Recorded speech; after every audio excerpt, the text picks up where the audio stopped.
सदियों से बाइबल की वाचा के संदूक की स्थिति रहस्य में ढकी हुई है, जो धार्मिक समूहों, समर्पित शोधकर्ताओं और बाइबल पुरावशेषों के संग्राहकों का ध्यान आकर्षित करती रही है। यह पवित्र संदूक, जिसमें दिव्य वचन होने की बात कही जाती है, इतिहास में खोया हुआ माना गया था, जब तक कि प्रसिद्ध ब्रिटिश लेखक और शोधकर्ता ग्राहम हैनकॉक द्वारा हाल ही में हुआ क्रांतिकारी खोज नहीं हुई। इस अद्भुत रहस्योद्घाटन ने विश्व भर के लोगों को अचंभित कर दिया है। उन्हें यह पूछने के लिए प्रेरित किया है कि इस रहस्यमयी खोज के पीछे कौन से रहस्य छिपे हैं, और यह पवित्र संदूक की पुनः खोज के बारे में भविष्यवाणी क्या बताती है। इस दिलचस्प वीडियो में पवित्र समझौते की मंजूषा की इस अजीब वापसी के पीछे का रहस्य और इसका आज की दुनिया के लिए क्या अर्थ है का अन्वेषण किया जाएगा। प्राचीन इजरायली परंपरा में वाचा का संदूक भगवान की भौतिक अभिव्यक्ति के रूप में श्रद्धेय था। यह सोने से मढ़ा रहस्यमय संदूक ईश्वर की उपस्थिति और इजराइल की जनता के साथ वाचा का प्रतीक माना जाता था। संदूक ने औपचारिक घटनाओं के दौरान महत्वपूर्ण भूमिकाएं निभाईं। कभी कभी उन्हें युद्ध में भी साथ ले जाता था। हालांकि समय बीतने के साथ और कई युद्धों के दौरान इसराइलियों ने दुखद रूप से संदूक खो दिया। शोधकर्ताओं और पुरावशेष संग्राहकों द्वारा उसके स्थान का पता लगाने के असंख्य प्रयास विफल रहे। एक अद्भुत मोड़ में ग्राहम हैनकॉक ने लंबे समय से खोए हुए अवशेष की एक क्रांतिकारी खोज की, जो स्वयं भगवान द्वारा लिखित आज्ञाओं के साथ पूर्ण है। इस पवित्र संदूक की खोज के रहस्यमय हालातों में जाने से पहले और यह क्यों इस युग में मिलने के लिए नियत था, आइए सबसे पहले आपको उस भव्य संदूक से परिचित कराए जो कभी ईश्वर की उपस्थिति का घर था। वाचा का संदूक। ऐतिहासिक वर्णन के अनुसार वाचा का संदूक एक लकड़ी का संदूक है जो शुद्ध सोने से ढका हुआ है। इसका शीर्ष एक जटिल डिजाइन वाला था, जिसे दया सीट कहा जाता था। भगवान ने मूसा को संधि के संदूक को बनाने के लिए विशेष निर्देश दिए जब इजरायली लोग माउंट सीनाई के तल में डेरा डाले हुए थे, जैसा कि निर्गमन 25:10-11 में बताया गया है। पवित्र बाइबल के अनुसार इजरायलियों के मिस्र देश छोड़ने के 1 साल बाद इस संदूक का निर्माण शुरू हुआ। निर्माण विनिर्देशों के अनुसार संदूक की लंबाई 2.5 हाथ, चौड़ाई 1.5 हाथ और ऊंचाई 1.5 हाथ होनी चाहिए। संदूक को सोने से खूबसूरती से ढका जाना था और 4 कोनों पर सोने का मुकुट लगाया जाना था। इसके अलावा उन्हें 4 कोनों पर सोने के 4 छल्ले संलग्न करने थे, प्रत्येक तरफ 2 छल्ले।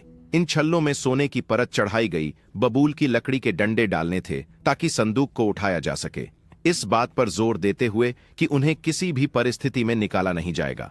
इसके अतिरिक्त उन्हें सोने से 2 करूबों की मूर्तियां बनानी थीं।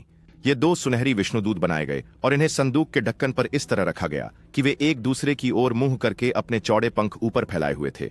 निर्गमन की पुस्तक भी बताती है कि संदूक में 10 आज्ञाओं की 2 पत्थर की पट्टिकाएं थीं। नई नियम की पुस्तक इब्रानियों का सुझाव है कि इसमें सोने का मन्ना पात्र और हारून की छड़ी भी रखी थी।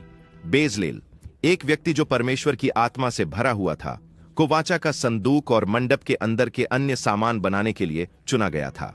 बेजलेल को इस कार्य को पूरा करने के लिए बुद्धि, समझ, ज्ञान और कलात्मक कौशल दिया गया। ओहोलियब उनकी सहायता कर रहे थे, जबकि कुशल कारीगरों ने अतिरिक्त समर्थन प्रदान किया। एक बार निर्माण पूरा हो गया तो वाचा का संदूक एक छल मंदिर, जिसे अभयारण्य कहा जाता है, के भीतर रखा गया। अभयारण्य का निर्माण चेरुबों से सुसज्जित टेपेस्ट्री पर्दों से हुआ था। ये पर्दे संदूक को देखने से छुपा देते थे। पर्दे के सामने एक वेदी और धूप जलाने वाले रखे गए थे।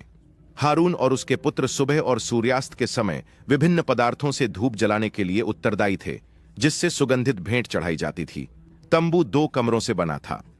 बाहरी कमरा, जिसे पवित्र स्थान कहा जाता था, और भीतरी कमरा, जिसे परम पवित्र स्थान या पवित्रों का पवित्र स्थान कहा जाता था। बाहरी कक्ष में एक मेज थी जहां वे उपस्थिति की रोटी रखते थे, जिसे जूता रोटी भी कहा जाता था। इसके अलावा धूप की वेदी और एक साथ शाखाओं वाला कैंडलब्रम, जिसे मेनोरा कहा जाता था, मौजूद थे। पवित्र स्थान इजराइल के भगवान का वास्तविक निवास स्थान था। भगवान को उस ठोस सोने की पट्टी के ऊपर अदृश्य रूप से सिंहासन पर स्थापित माना जाता था, जो वाचा के संदूक पर स्थित थी। पट्टी के प्रत्येक छोर पर देवदूत थे जो भगवान की उपस्थिति का प्रतिनिधित्व करते थे। संधि के संदूक के प्रतीकात्मक अर्थ ने धार्मिक संदर्भों को पार कर लिया है। इसे विभिन्न कला, साहित्य और लोकप्रिय संस्कृति के रूपों में दर्शाया गया है। दिव्य श्रद्धा और रहस्य की भावना पूरे इतिहास में। संदूक का प्रतीकात्मक महत्व विश्वासियों के साथ गूंजता रहता है। उन्हें ईश्वर की अनंत उपस्थिति, वाचा को बनाए रखने के महत्व और विश्वास और आज्ञाकारिता की शक्ति की याद दिलाता है। यहूदी और ईसाई धर्मों की धार्मिक कथाओं में वाचा का संदूक गहरा प्रतीकात्मकता रखता है। इसके प्रमुख प्रतीकों में से एक इसका दैवीय उपस्थिति का प्रतिनिधित्व है। ऐसा माना जाता था कि शेकिना संदूक के ऊपर दो स्वर्णिम करूबों के बीच निवास करती थी। इसने पृथ्वी और दैवीय लोक के बीच एक ठोस संबंध स्थापित किया। संदूक ईश्वर की उपस्थिति का भौतिक स्मरण और उपासना तथा दिव्य से संवाद करने का केंद्र था। इसके अलावा संदूक परमेश्वर और इस्राएलियों के बीच एक वाचा का प्रतीक है, क्योंकि इसमें कानून की पट्टियां हैं, जिन्हें 10 आज्ञाएं भी कहा जाता है, जो यहूदी धर्म की नैतिक और कानूनी नींव का सक्रिय रूप से प्रतिनिधित्व करती हैं। पट्टिकाएं उन सिद्धांतों और निर्देशों को समाहित करती हैं जो ईश्वर द्वारा दिए गए हैं, जो धर्मपूर्ण जीवन के लिए मार्गदर्शक के रूप में कार्य करते हैं और न्याय और नैतिक व्यवहार के लिए एक ढांचा बनाते हैं। संदूक का प्रतीकात्मक अर्थ उसकी भौतिक विशेषताओं से परे है। इजरायलियों की जंगल की यात्रा के दौरान वाचा के संदूक ने दिव्य मार्गदर्शन और सुरक्षा की भावना पैदा की। संदूक की उपस्थिति लगातार उन्हें याद दिलाती थी कि भगवान उनका नेतृत्व कर रहे हैं, उन्हें आवश्यकता पड़ने पर शक्ति, सुरक्षा और दिव्य हस्तक्षेप प्रदान कर रहे हैं। यह चमत्कारी घटनाओं से भी जुड़ा था, जैसे कि जॉर्डन नदी का विभाजन और जेरिको की दीवारों का टूटना। इन असाधारण घटनाओं ने इस विश्वास को मजबूती दी कि संदूक में दिव्य शक्ति है और यह भगवान की शक्ति और विजय का प्रतीक है। आइए वाचा के संदूक की ऐतिहासिक यात्रा पर चर्चा करें। सबसे मूल्यवान धार्मिक वस्तुओं में से एक यहूदी वाचा का संदूक है। सदियों से लोगों ने संदूक का पता लगाने और पुनः प्राप्त करने के असफल प्रयास किए हैं। इतिहास के अनुसार इजरायलियों ने लगभग 3000 साल पहले इस विस्तृत और सुनहरी सजी हुई पवित्र संदूक का निर्माण किया था, जिसमें 10 आज्ञाओं की पत्थर की पट्टियां रखी गई थीं। बाइबल के विवरण इस संदूक के आकार को 19वीं सदी के एक नाविक के सीने के समान बताते हैं। बहुतेरे मानते हैं कि जब इजरायली लोग यरीहो शहर पर विजय प्राप्त करने के अभियान पर थे, तो उन्होंने 1 सप्ताह तक शहर के चारों ओर सावधानी पूर्वक संदूक को लेकर यात्रा की और तुरहियां बजाईं, और 7वें दिन दीवारें गिर गईं, जिससे आसानी से विजय प्राप्त हुई। समय के साथ विभिन्न पुजारियों और राजाओं द्वारा इस संदूक का मार्गदर्शन किया गया। पहले इसे बेथल में पुजारी फिनहास को सौंपा गया और बाद में यह शीलो में शमूएल के शिष्यत्व के दौरान स्थित रहा। हालांकि फलिश्तियों के साथ एक संघर्ष के दौरान संदूक को उन्होंने पकड़ लिया और इसे इजराइल से ले गए।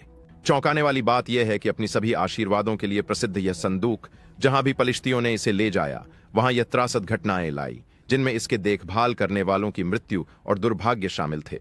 अंततः फलिश्तियों ने संदूक को इस्राएलियों को लौटा दिया। बाद में बाइबल की कहानियों में राजा दाऊद ने अबशालोम की साजिश के कारण यरूशलेम से भागते समय संदूक को अपने साथ ले लिया, लेकिन बाद में राजा दाऊद ने याजक जादोक को वाचा पेटिका को यरूशलेम लौटाने का आदेश दिया, जहां इसका एक महत्वपूर्ण आदर का स्थान था।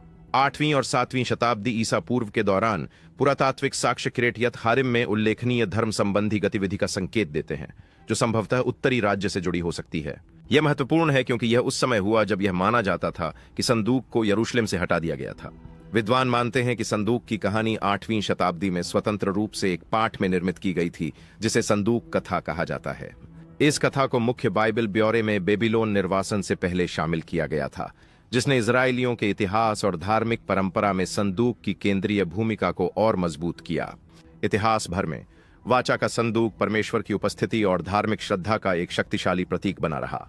इसकी यात्राएं, चमत्कार और विभिन्न व्यक्तियों द्वारा संरक्षकता इसके गहरे महत्व और धार्मिक और ऐतिहासिक कथाओं में इसकी स्थायी विरासत को दर्शाते हैं। हालांकि 597 और 586 ईसा पूर्व में बेबीलोन साम्राज्य ने इसराइलियों को जीत लिया, और उस समय यरूशलेम के मंदिर में रखे गए पवित्र संदूक का ऐतिहासिक रिकॉर्ड से गायब होना कई सिद्धांतों और दावों को जन्म देता है। संधि के संदूक की उत्पत्ति और प्रकृति का विषय बहुत अटकलों और बहस का रहा है। यह नष्ट हुआ, कब्जा किया गया या छुपाया गया, यह अज्ञात है। मैं पिछले कुछ वर्षों में अनुबंध के संदूक के संभावित स्थान के बारे में पूछताछ के जवाब में कई दावे सामने आए हैं। एक प्रमुख दावा यह है कि संदूक ने इथियोपिया के अक्सुम नगर में Saint Mary of Zion cathedral में आश्रय लिया था। हालांकि संदूक तक पहुंच कड़ी निगरानी में होती है, जिससे केवल एक नियुक्त अभिरक्षक ही इसे देख सकता है। इसकी प्रामाणिकता की अभी तक पुष्टि नहीं हुई है। जून 2009 में इथियोपियाई ऑर्थोडॉक्स चर्च के पैट्रियार्क अबुन पालोस ने पहली बार घोषणा की कि वह दुनिया को वाचा के संदूक का खुलासा करेंगे, यह दावा करते हुए कि इसे सुरक्षित रूप से एक्सम चर्च के भीतर रखा गया था। हालांकि अगले दिन अबुन पालोस ने अपना फैसला उलट दिया और आर्क को प्रकट न करने का फैसला किया। हालांकि इस उलटफेर के बावजूद उन्होंने इसके वर्तमान स्थिति के बारे में अपनी पुष्टि बनाए रखी, यह सुझाव देते हुए कि यह संरक्षित और सुरक्षित बनी हुई है। ताबूत को प्रकट न करने के फैसले ने उसकी रहस्यमय आभा को और जोड़ा और कयासों और जिज्ञासा को जारी रखा। एक अन्य सिद्धांत यह प्रस्तावित करता है कि आर्क को यरूशलेम में पहले मंदिर के नीचे छिपाया गया था, इसके विनाश से पहले। फिर भी साइट के नीचे खुदाई में बाधा है, क्योंकि वहां पवित्र डोम ऑफ द रॉक तीर्थ है। यह पवित्र इस्लामी तीर्थ उस स्थान पर स्थित है जहां पर आर्क होने का दावा किया जाता है, लेकिन इस्लाम ने अपने पवित्र तीर्थ के नीचे किसी भी प्रकार की खुदाई की अनुमति नहीं दी है। इसके अलावा थॉमस रोमा का सुझाव कि संदूक मूल रूप से उन पवित्र पत्थरों को ले जा सकता था जो इस्लाम पूर्व बेदुइन संदूकों में पाए गए थे, एक और रोचक दावा है। इस दृष्टिकोण के अनुसार ये पत्थर याहवे या याहवे और देवी अशुरा की मूर्तियों को प्रस्तुत कर सकते थे। हालांकि यह ध्यान में रखना महत्वपूर्ण है कि यह एक काल्पनिक व्याख्या है और इसे समर्थन देने के लिए ठोस साक्ष्य सीमित हैं। दूसरी ओर स्कॉट नोगल उनके दावों का विरोध करते हुए संरचना, कार्य और परिवहन विधियों में अंतर की ओर इशारा करते हैं, जो वाचा का संदूक और बेडोइन वस्तुओं के बीच है। नोगल का दृष्टिकोण सीधे तुलना करने से पहले विभिन्न कलाकृतियों की विशिष्ट विशेषताओं और संदर्भों के सावधानीपूर्वक विश्लेषण और विचार की आवश्यकता को उजागर करता है। नोगल एक वैकल्पिक समानांतर प्रस्ताव करते हैं, यह सुझाव देकर कि लिखित संधियों को मूर्तियों के नीचे रखना, जैसा कि प्राचीन मिस्री करते थे, वाचा के संदूक के वाचात्मक पट्टों के लिए अधिक प्रासंगिक तुलना है।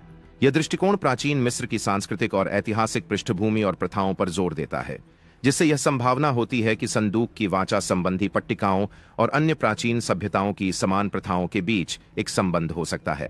ग्राहम हैनकॉक ने वाचा के संदूक को कहां पाया? ग्राहम हैनकॉक अपनी थ्योरी में कहते हैं कि वाचा का संदूक राजा मनश्य के शासनकाल के दौरान सोलोमन के मंदिर से लिया गया और नील नदी के किनारे एलिफेंटाइन द्वीप पर ले जाया गया।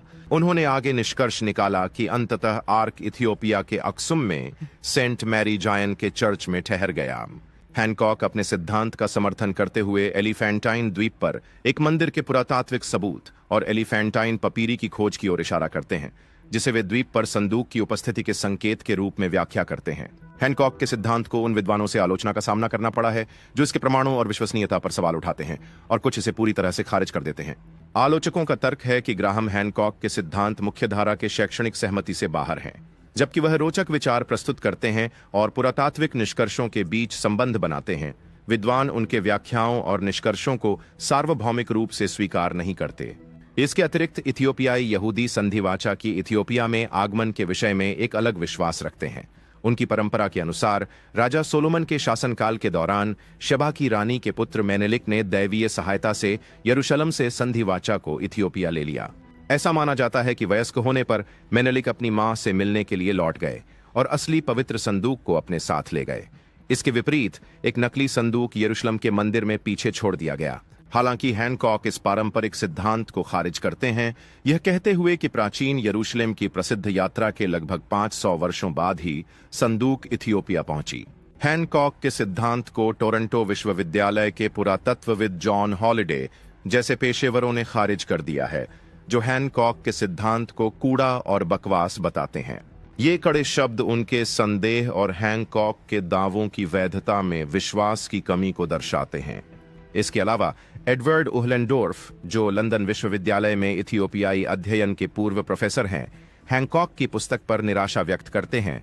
इसे समय की बर्बादी करार देते हैं, क्योंकि यह इथियोपिया में आर्क की उपस्थिति के लिए ठोस प्रमाण नहीं देती।